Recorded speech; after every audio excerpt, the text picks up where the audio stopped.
Y'all think too small, I got big dreams. You just starting, I'm way ahead at the end scenes. Started reading and dodging all of the quick schemes. Money like your Spotify, boy, I got 10 streams. Be real big, I gotta make it just for my kids and for their kids' kids. Hi, I'm Sara. And I'm Daniel. And this is episode 14 of the Dealmakers Podcast. And today we are with Todd Steinberg. Todd of Thrive Financial Group is a broker that specializes in accounting practice, sales, and has been doing that for what he claims is over 30 years, which is a lot of years for the age that you are, Todd. So welcome. We're glad to have you. Thank you. Yeah, I'm 75 years old. So yeah, I've been doing this since I was 45. No, I am. It is crazy to think it's been that long, but the truth of the matter is I was 16, believe it or not, when I started in the accounting consulting industry. As fate would have it, my next door neighbor was the founder of a consulting firm that specialized in helping accounting firms grow. And at the time, I just was a kid looking for a summer job, and our office was around the corner. So I actually would ride my bike to work. Didn't know what the business was, but I started as the kind of guinea pig, putting brochures together, making copies. Next thing you know, I'm going to school for business and marketing. And make a long story short, I spent the next 25 years at that organization, kind of from the outhouse to the penthouse, if you will. Became the vice president of sales. And essentially what we did was we trained accounting firms. Imagine this, teaching accountants how to sell. That was our mission. So we had our work cut out for us. And I mean that with all due respect. It was a great run. We would pack a room full of accountants every month with about 30 CPAs, EAs, tax professionals from all over the country. And it was like sales and marketing for dummies. Like, this is what you say. This is what you don't say. This is how you go out and bring in business clients. What I didn't realize at the time, which has ultimately led me to my career today at Thrive Financial Group, is many of the clients that I was helping them build their accounting practices. Fast forward a couple decades later, now they're ready to retire, relocate, get involved in other business interests. So I found myself in a very natural position to bring buyers and sellers together. So while I no longer am a marketing consultant, that ship has sailed.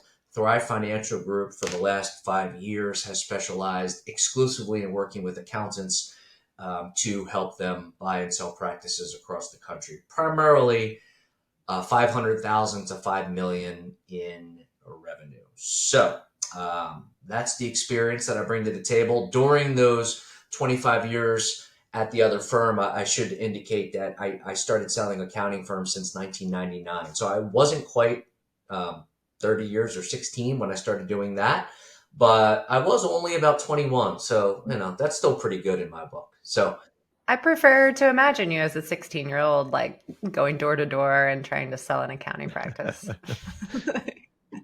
You've got like Girl Scout cookies, wrapping paper, and a P&L. So with our focus on acquisitions, I mean, we're going to spend a lot of time talking about business brokering and selling. But so before we get into all that, I wanted to spend a little time on the consulting that you did for so long. The industry has changed so much over the last 2 or 3 decades. So, I mean, it's just amazing to me. You've seen so many different iterations of how you sell and market accounting services, how you package accounting services. And I remember from our first call, you guys were the ones that kind of pioneered the monthly reoccurring revenue model. Is that right? yeah, it was a little before our time. It was kind of value billing before that was a term. So what we had created was, and this was being taught to accountants all the way back to 1991, where we had a package of services that was designed for small business owners. So there's about 16 items on there in that agreement that for a fixed monthly fee, and this was before the days of ACH and direct drafts, so we'd actually go pick up a check from the client. But every month, for the maintenance of that accounting system, they would pay us a monthly fee. And that accounting, bookkeeping, write-up is what we would call it, was really the main focus. So it was small to medium-sized business owners, anywhere from startup companies to maybe 20 employees, those that would outsource their accounting controls to a firm, a small to mid-size accounting firm with maybe 1 to 19 employees, we were extremely successful in teaching accountants how to generate those leads. This was back when like appointment setting, doing telemarketing before the internet and pay-per-click and social media and digital advertising was even a thing. So yeah, I have seen a lot of iterations and changes, but one thing that's been consistent throughout the years is that small to mid-sized firms still value today, as much as they did 30 years ago, having a good book of recurring monthly business clients. It opens up the door to sell other additional services today, whether that's advisory, whether that's wealth management, whether that's payroll. Obviously, income tax preparation is something that if you've got them as a monthly client, chances are you're doing their business return and their personal tax return. So yeah, I mean, the core concept of like why people need it and some of the sales processes still work today. How people generate leads and ultimately how they're being serviced, of course, that's changed dramatically. I'm so glad that we're having you, that we have you on as a guest. I'm so glad we're talking about this now because this is an area that I underserve people. I own an accounting firm, got into business brokering late last year, so just a minute ago. And so many people come to me because they are looking to buy firms. Like Sarah was saying, everyone wants an off-market accounting firm. But I come from virtual firms, like just from basically from the get-go. So I never realized I have to like train my mind to realize and understand that there are firms out there that aren't packaged this way. They aren't selling services in this way.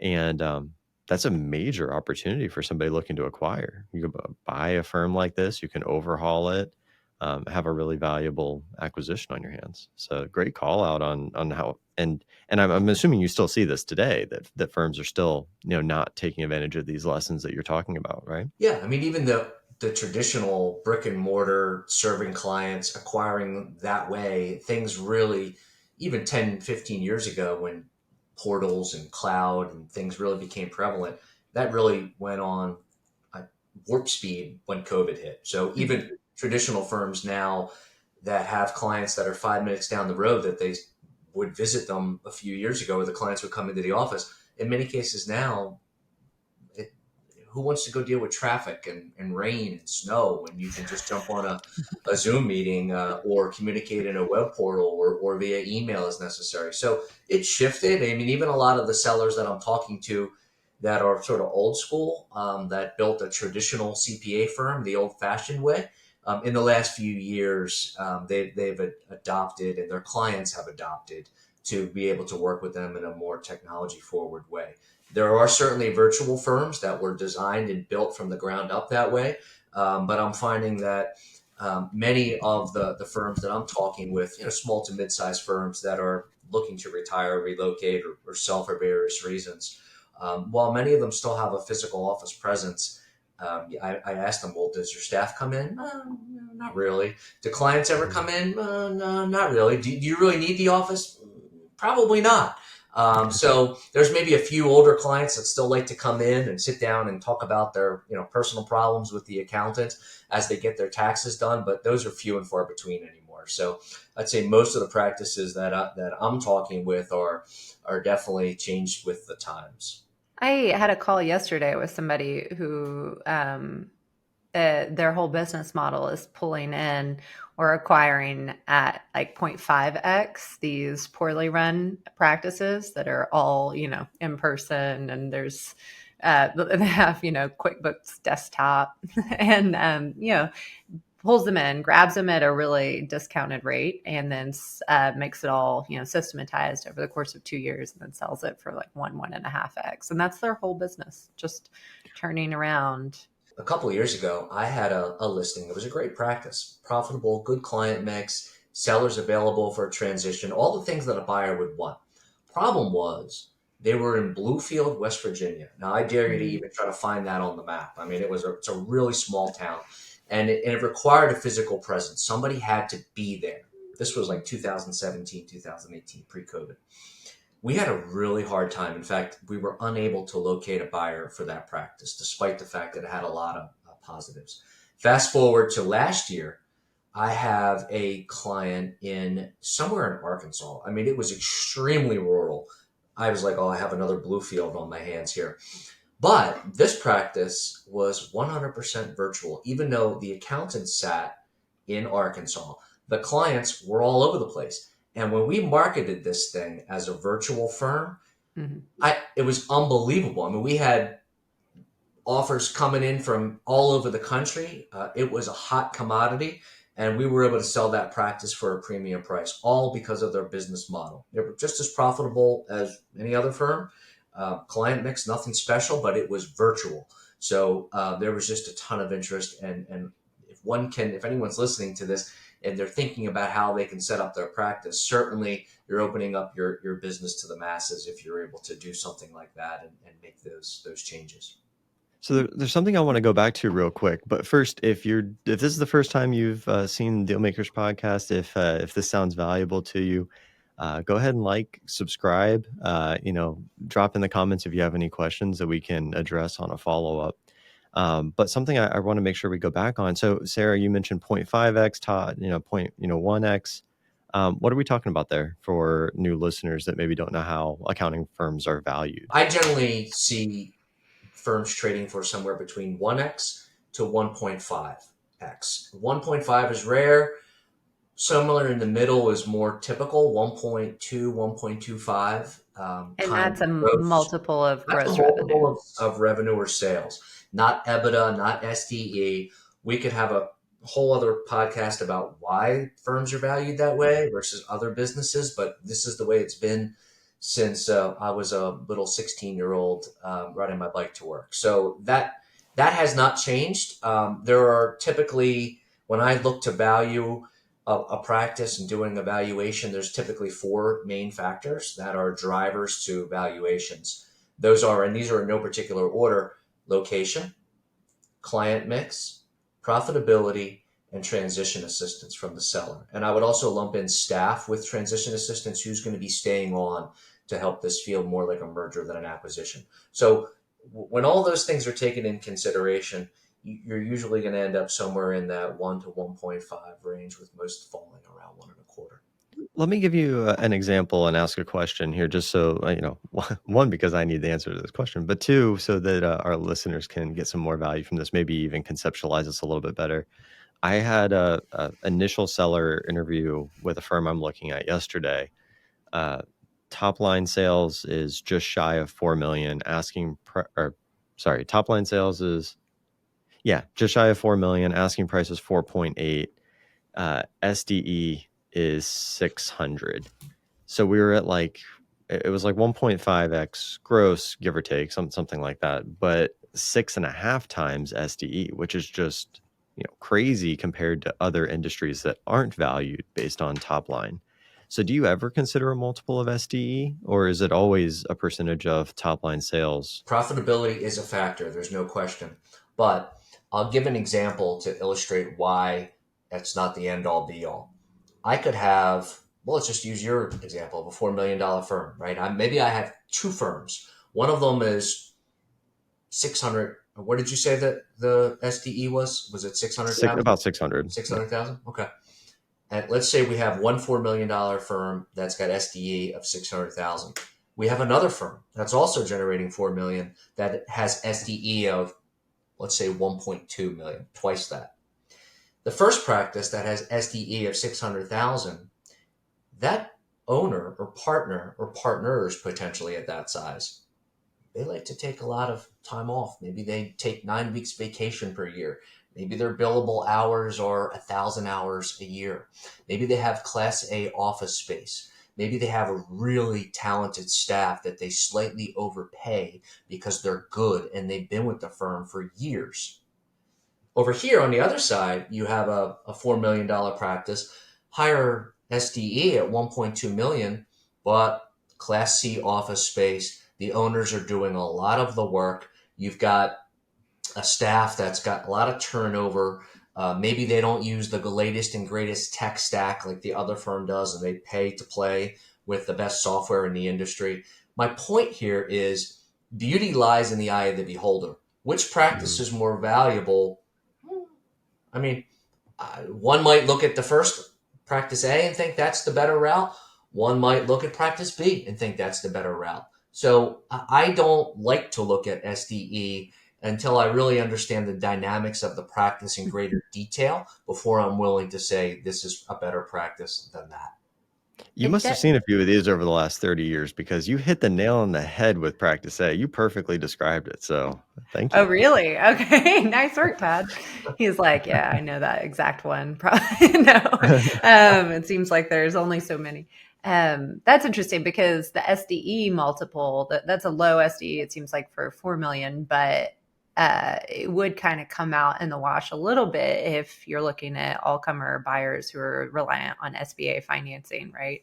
Because they're not going to be able to get as much financing support. So they want to have a broader cash flow margin, and then that reduces your potential buyers. So that reduces the demand, and then therefore it would kind of reduce the price it probably goes for. Yeah, I mean, you're 100% right. Cash flow lenders are going to look at that, and it could be problematic. I'll give another example. If I have a practice in California right now, it's a great firm on the surface. It's about 3 million in revenue. They've got about 1.3 they're dropping to the bottom line. Ooh, this is a great firm. Problem is, you have 4 partners that are all in the trenches killing themselves to do the work. So now we have to replace 4 people that want to retire. And that can be done, but that's not an easy task. And you've got a tremendous amount of people that are expressing interest in this firm because it's profitable and it's in a good location and all these other factors. But then when you boil down to how are we going to actually make this transition work with 4 high-level people that service very technical type clients, partly why they're profitable, because you need a very high level of expertise and skill set to be able to do that work. This thing has been sitting on the market for a couple of months now, longer than one would have anticipated, because of some of the challenges in being able to actually deliver. And the sellers are saying, "Well, you got to be able to replace me. How are you going to be able to do that?" And that's a question that most firms can't answer. Replacing one person, that's great. Replacing 2, 3, 4. When you start to get into that couple $1 million in revenue or larger range, again, I usually max out at about 5 million. So, top 100, top 250 firms, that's not my space. But in a 1 to 4 partner firm, which is typically what I'm dealing with, this is something you have to factor in. I see that a good deal too with retirement age folks who are hanging on because they have so much expertise. They want, like we talk about all the time, they want to preserve their legacy and make sure their clients are taken care of. And they can't find, it's not like they're just willing to sell to somebody. They really need the seller or the buyer to sell them on how they're going to take care of their employees and how they're going to take care of their clients. And it can be pretty hard to convince somebody who's got, 40 years.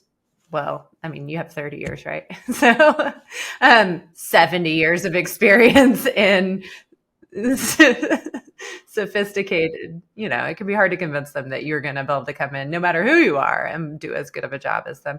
So, buyers, that's a pain point that I see a lot right now because it's kind of a lot of these listings have hit the market in the accounting practice world because it's, late May. And that's a lot of buyers are reaching out to me. I'm sure they are to you, Todd, and saying, hey, do you know of any good listings? I'm looking to buy. I would love your take on some of the things people can do to be appealing in that from that angle. I think I'm on Search Funder.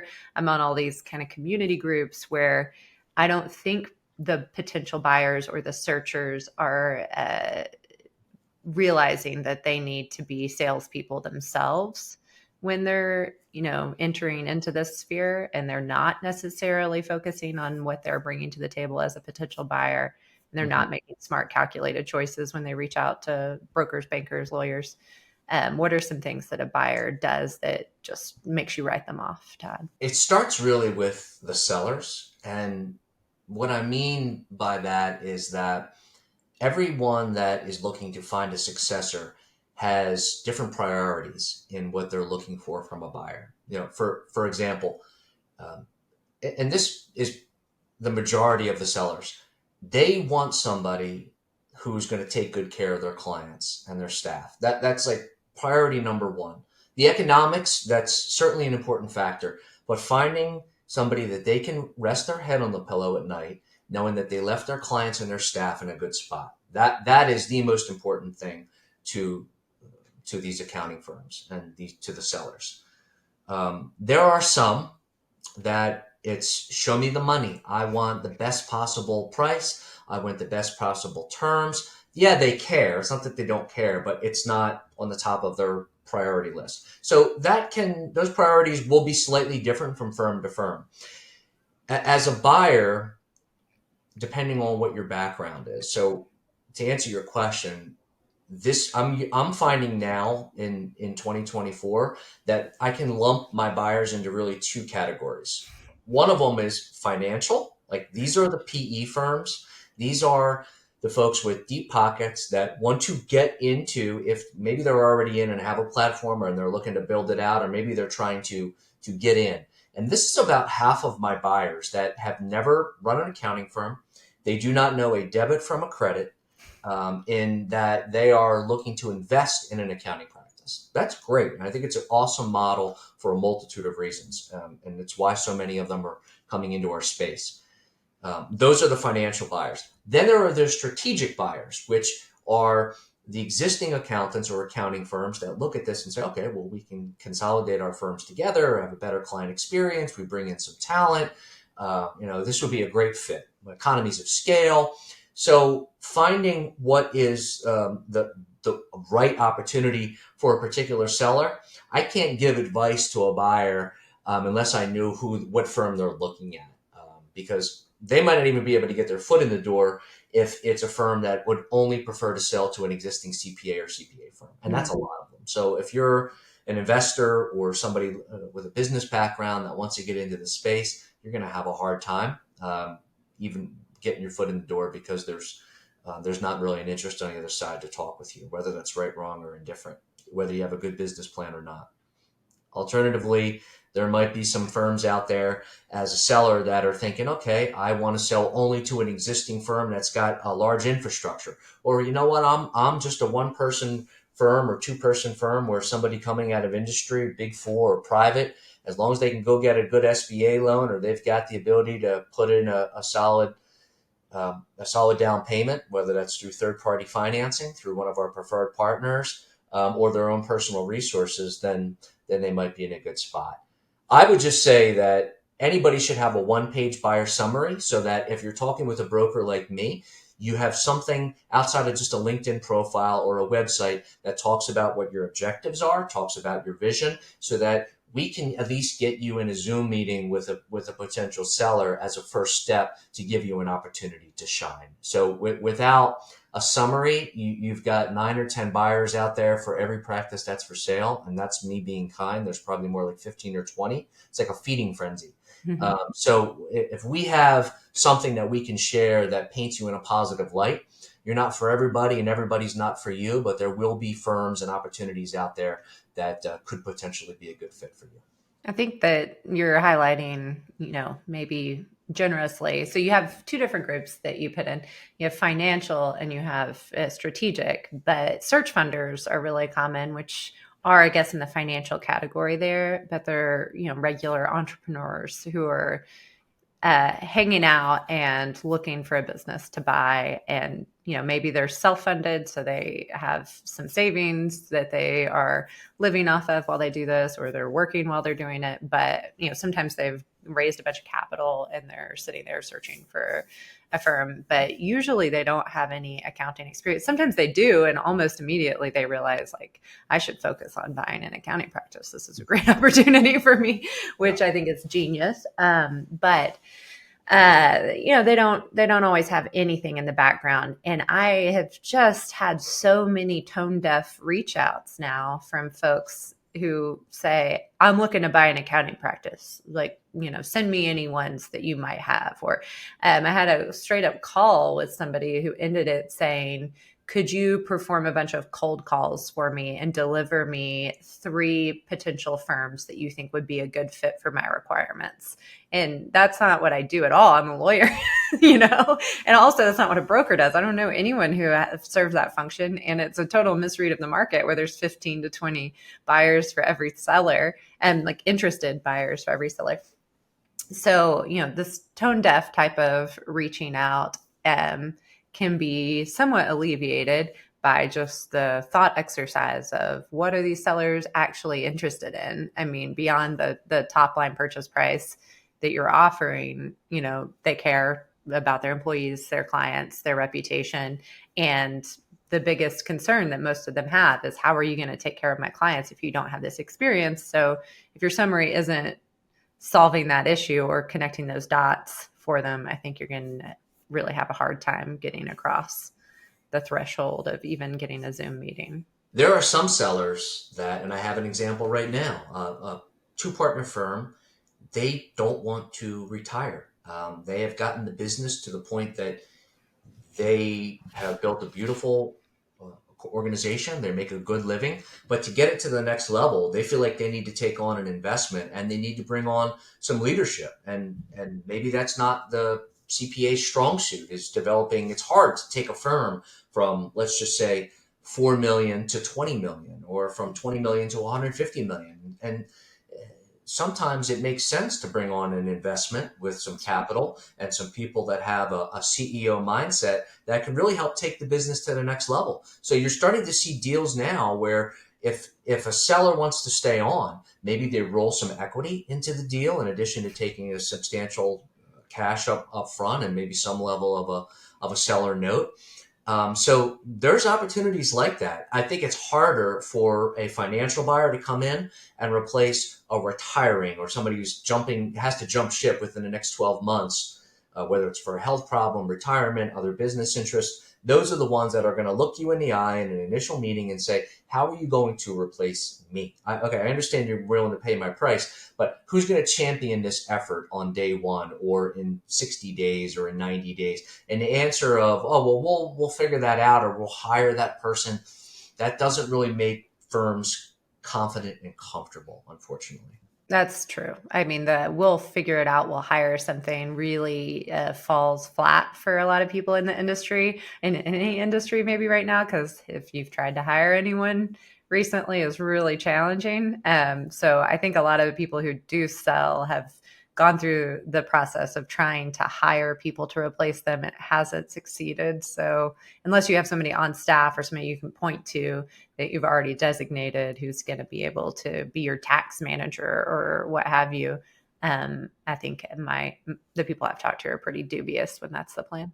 Yeah, I'd say come to the broker or come to the attorney with what that plan is and who that person is. It's not to say that they can't figure it out, and many of them will and would and probably will get a chance to do that. But the reality is if you're up against 10 or 15 quality buyers and you don't have that plan or you don't have that person, you're going to get lost in the shuffle, unfortunately, because somebody right behind you has that person identified, and it's a sure thing versus the hope or promise that we'll find them together. So in your experience with all the deals that you've worked on, who's the impediment here? The seller or the buyers? I don't know that I would say that either are an impediment.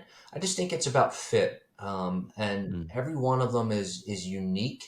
Every seller has certain checklist of things that are on their wish list or dream list and priority list, and every buyer. So, you're not for everybody. Everybody's not for you. Somebody might be the perfect buyer for one firm and, they're not for the other. So I would just say, know what you're looking at. As a buyer, you've got to look at the initial SIM offering memorandum and be able to say, okay, this is how I would be able to execute, almost like a mini business plan of how this would work and what this would look like, because they're going to get grilled by somebody like me or by the seller in an initial meeting on before we even get into terms, like how would this work? How is this going to happen? So I just think it's finding the right match. It is a bit of a matchmaking process. I sometimes view myself in that light, in that yes, I'm an intermediary. Yes, I'm here to negotiate price and terms, but there's so many things: personality, culture, level of service, that all need to really fall in line. So a lot of stars need to line up for it to be the right deal for both parties. There's a lot of people out there that are looking for accounting firms right now that are feeling like things are pretty bleak. Maybe they don't have an accounting background and they're just getting beat up by sellers, or they do have an accounting background and they're just not finding the right firm. And I mean, I love that we're coming into like an optimistic tone here, um, because I think that from what I've seen, it's the people that are stressed, the people that feel like it can't be done, that are ready to give up. It's because they've spent too much time on the wrong deal. If somebody wants you to move across the country, go look at another firm. Like just move on. Like if you're not moving and they want you to move, just go talk to somebody else. Like just don't beat your head against the wall. If they want you to be a CPA, go talk to somebody else. It's not worth the wear and tear. Yeah, I think it's the timeline that has been getting people. There just hasn't, because of tax season, there hasn't been much on the market. So people have been really trying to make bad fits fit, because that's the only thing they see. So hopefully in a couple of months, people feel a little bit more optimistic when there's more going on. But I like that you were into the optimistic tone, Daniel, because I was going to take a turn and be like downer. So Typical which I'm attorney. I'm such a downer. But Todd, you said a lot of things that there's like I always say, there's a lid for every pot, and I think that's beautiful and certainly a good party line. But there has to be like a profile of a buyer that just is not a good fit for anyone. Like just they're all red flags. There are no solutions. So what makes somebody just a bad buyer? It's just not being educated on what they're looking to get themselves into. So, for example, if I have somebody that says, yeah, I want to buy a practice and don't put any money down and I want to buy that based on collections over 5 years. And I'll say, you've got no chance, whether it's through me or anybody else for that matter. Firms are just not selling that way, and they try to justify the valuation. So whether it's Thrive or any of the other great brokers in the industry, know what the market is and be ready to play with fair market value. Nobody's going to try to generate a sale for a business that it's not worth the price. So I think that's the first thing. And then also, I think you've got to be able to explain your vision. I mean, yes, there is like a sales aspect to being likable and having the seller feel that this is going to be a good match for their clients and their staff. Like you've got to be able to step into that seller's shoes if you're going to be an owner operator. So unfortunately, people that maybe have great technical skills, but they're just not. They have to ask themselves, like, are they good business people? Are they leaders? Can they think about their business like a CEO, as instead of maybe buying yourself a job, which I think some people do try, and ultimately that becomes problematic and prohibits the deal from going through. So, I've seen a lot of buyers that will say the wrong thing, and we could probably do another 2-hour podcast on what not to say in an initial seller meeting. But as long as you remain kind of true to yourself and, business wise, you're doing the right things. You're going into this with an informed, educated, talking to people like Thrive or Sara or getting a pre-qual from a banker, just being prepared so that when you do take those meetings, you're in a spot to shine. I really love how you gave us those 4 key elements you look at when valuing a firm. And I also feel like you touched on something where, if you want to be a buyer of a firm, regardless of your background, you need to have a good buyer profile, a good one pager. What are some really great things, or what are the essentials that need to be in that profile, in that one pager, to make it viable to that you would want to present to a seller? What has to be there? Yeah, I think it's half mini resume, where you were, what you've done, and then have like a vision statement. This is my mission statement. This is what I'm trying to accomplish. I'd like to have 20 million in revenue within the next X amount of years. Looking for firms like this, location agnostic, or Southern California, whatever you're looking for. It doesn't need to be more than one page, maybe 2. And I see these every day, and usually it's some level of a resume / vision statement of what they're looking to accomplish. Is there anything that they should absolutely not put into this? I don't know that I would would say that there's nothing that they shouldn't put in. I'd say just remain true to yourself and what you're trying to do, and where you've been and where you're headed. And look, again, I've said this a couple times. It's not a fit. Like, you're not for everyone. Everyone's not for you. So if this one isn't a fit, maybe the next one will be. You can see why I like working with Todd, because he's like, it's important to get a really good match and very ethically, minded. There's buyer and seller. Don't mislead anyone about what you're actually looking for, because, there's probably a good fit where they'd be into that. So I think that's a really nice ethos to see in a broker. But I have things I think you should leave out. Well, I was about to say, I think Todd's changing some of the advice that we've given on this very podcast. There's been plenty of episodes where we have said, do not talk about offshoring in your initial seller meetings. And Todd, I like your perspective better, that, be true to yourself. If that's your game plan, then, maybe it does make sense just to tell them about it. I don't think that's a dirty word anymore. It's not taboo like it was 10 years ago. I mean, if you're going to acquire scale, and in my experience, the big firms have been doing offshoring or outsourcing for years. But I could see where maybe that would rub somebody the wrong way if they don't do that or have strong feelings against that. But if ultimately that's your plan anyway, then you're setting yourself up for failure if you're not going to be transparent about that, and then you're going to go do it anyway, and that might not go over well. So I don't know. I mean, that's my personal feelings on outsourcing, but I'm sure there are other Sara do not do's. So I'd love to hear what some of those are. Well, no, you're coming from the perspective of having, sellers that have a lot of interest in buyers. So when you're a buyer, let's also not forget that brokers, we want the deal to get done. Attorneys, they get paid regardless. Yeah. That's, I wish that were true. Perhaps you should do my collections, Daniel. No, I mean, from a buyer's perspective, you just don't know what's going to rub them the wrong way. So I think it's nice when you see ones that are tailored to the target. Like, oh, I'm looking for a Southern California firm that's owned by, like the example you gave, like 4 partners. And, that can be really like, okay, they took the time to look at this and make this unique and, bespoke. And then the vision statement is you have to be really careful not to insult anyone, because if you're going to tell somebody like you're going to change what they've been doing for their whole career, that can be perceived poorly. You're all right in that I have this lens because I work with the seller. They pay my fee. I have a fiduciary responsibility to the seller.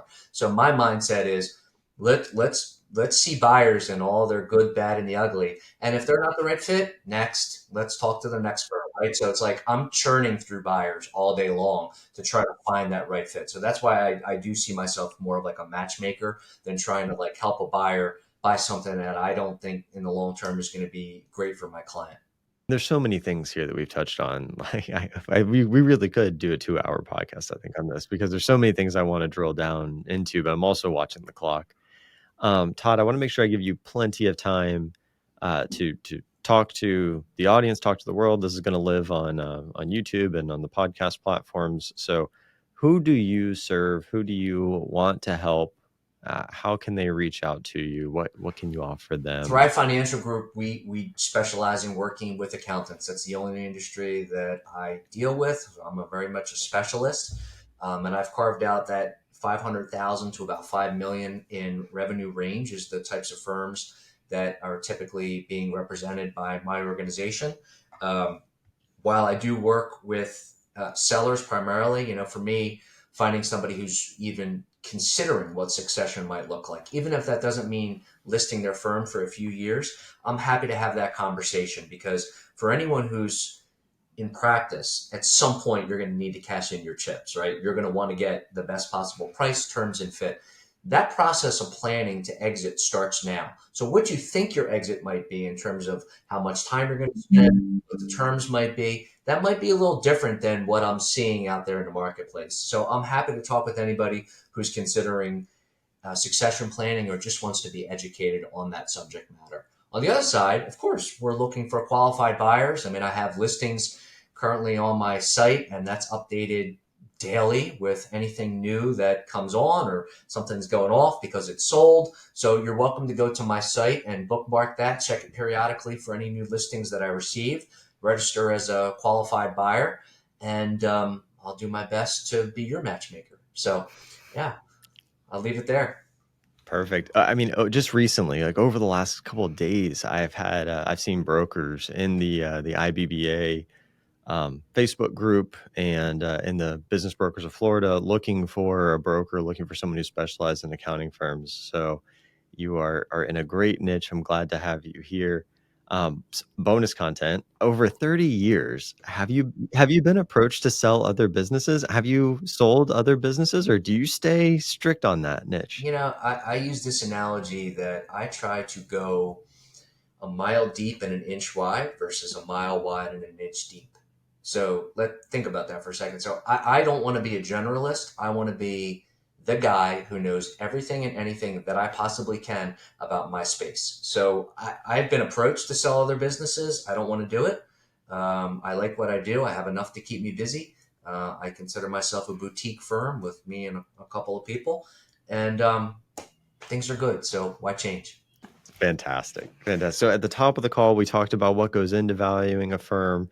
Toward the end of the call, we talked about how to position yourself as a buyer. So much value in between for buyers and sellers. Thank you so much, Todd. If you got value from this podcast, please like and subscribe to hear more from other deal makers in the industry. If you want to get in touch with Todd to list your firm or to buy a firm, his contact details will be in the show notes below. So as always, thanks for listening. And Todd, thanks for joining us. We'll have to have you back soon. Daniel, Sarah, thank you so much for the opportunity to be with you guys. I had a lot of fun and it's been great. So I appreciate the opportunity. All right. It's been episode 14 of the Dealmakers Podcast. Thanks. Big, I gotta make it just for my kids and for their kids' kids. That's wealth years and years. Promise my brother soon as he out to finish this bid, we finna do it bigger.